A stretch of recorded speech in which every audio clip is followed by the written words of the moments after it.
Welcome back to the channel, everybody.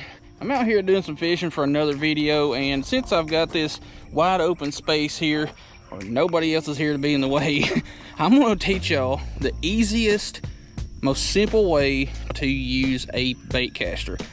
Now, a lot of people that have never used one, let me backtrack a second. If you've used a bait caster, this is not the video for you. If you know how to use one, this is not the video for you. This is the video for somebody that's thinking about getting into using bait casters and wanting to know the simplest way to get used to using them without worrying about the whole backlash situation. Now, this way, like I said, it's the simplest way, but there's people out there that would argue, no, that's not the right way. Well, they're wrong. It is the easiest and most simple way. Anyway, let's get on to the video. Alright, what we're working with here today, which you can learn on any bait caster, doesn't matter what the price point is.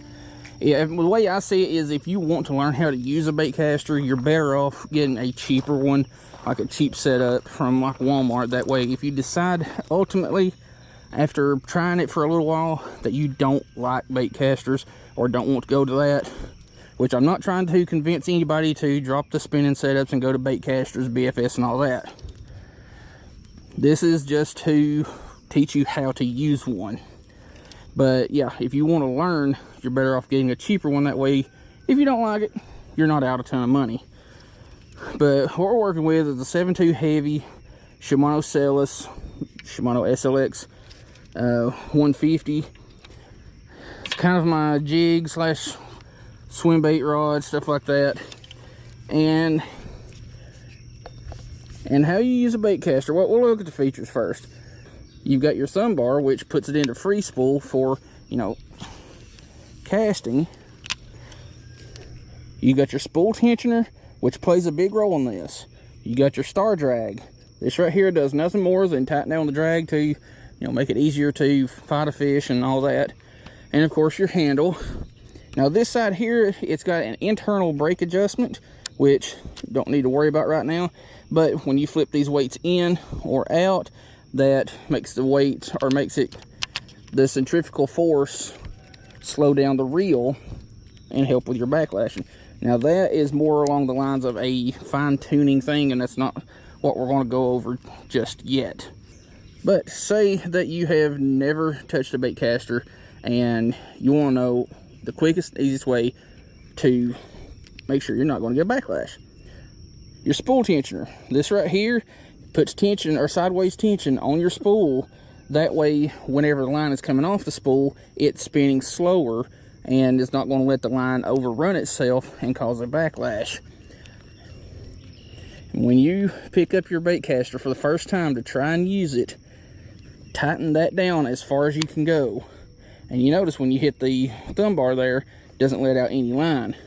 But as you loosen it, you can see what it does. It releases that tension and lets the spool, I've got a leader knot on there from leader material, but as you release it, it releases line faster and faster and faster. What you need to do is tighten that down and just cast it a couple of times. And of course, the tighter that is, the harder it's going to be to turn this, because you've got more tension on it. But as you get used to it, just loosen it a little bit. You're not going to get a ton of distance out of it as you're using it with the tighter setting. But, you know, just cast it a couple of times, loosen it.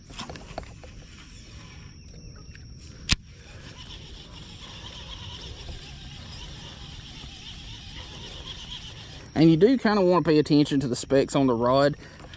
That way you're not like overloading the rod or putting too light of a lure on there for when you're just playing around. What I recommend doing is getting like a 3/8 or a 1/2 ounce sinker and just tying it straight to your line to practice with. But we're going to loosen it just a little bit more. See, no backlash.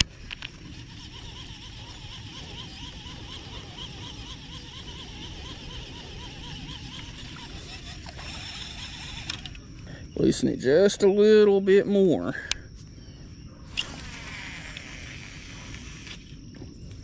See, it did overrun a little bit there, but it didn't backlash. But like I said, just keep doing that, starting out with the spool tensioner on its tightest setting and just loosen it a little bit as you go, casting it every couple, or casting it for a while after you loosen it. And then once you get comfortable with that, loosen it some more, get comfortable with that, loosen it some more, so on and so forth. Now once you get used to casting it comfortably, if you want to really fine tune your reel for whatever weight you're throwing, pop that side latch. Some of them have an external adjustment. All right, where were we? I don't know, I had a phone call and had to turn my camera off. But if you want to really fine tune your reel, you can pop open that side plate and put all of these weights out, which is going to increase that rotational force and slow down your reel even more mid-cast. It's kind of like well, it's not spool tensioner, but it's kind of like spool tensioner 2.0 more or less. But you can really fine tune how much force or how much weight you've got on that rotating force there by how many weights you've got turned in here. I usually do about 3 out of the 6 that are on a reel. You can do whatever you feel. Adjust it to whatever weight you're throwing, which really, you should adjust your reel every time you change the weight of your lure. Like if you go from 3/8 ounce to a 1/2 ounce to a 3/4, 1 ounce or whatever, you should adjust it appropriately. That way when you hit your thumb bar or your free spool button, it'll just drop slow enough that when your bait hits the water or hits the ground, it stops turning. But it's not hard.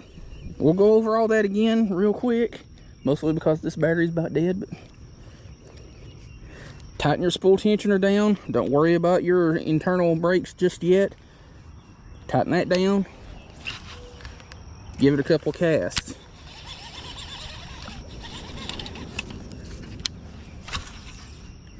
You're not going to get much distance at all when you've got that thing tightened down all the way. And once you get comfortable with it, loosen it up a little bit. Give it some casts. You're going to get a little bit more distance, and it's going to make the spool spin a little bit faster during the cast. Loosen it up a little bit more.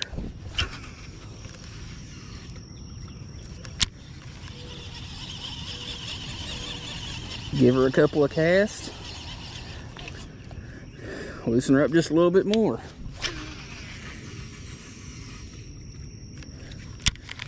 The more you do that and the more you practice throwing that around, the less you're going to backlash.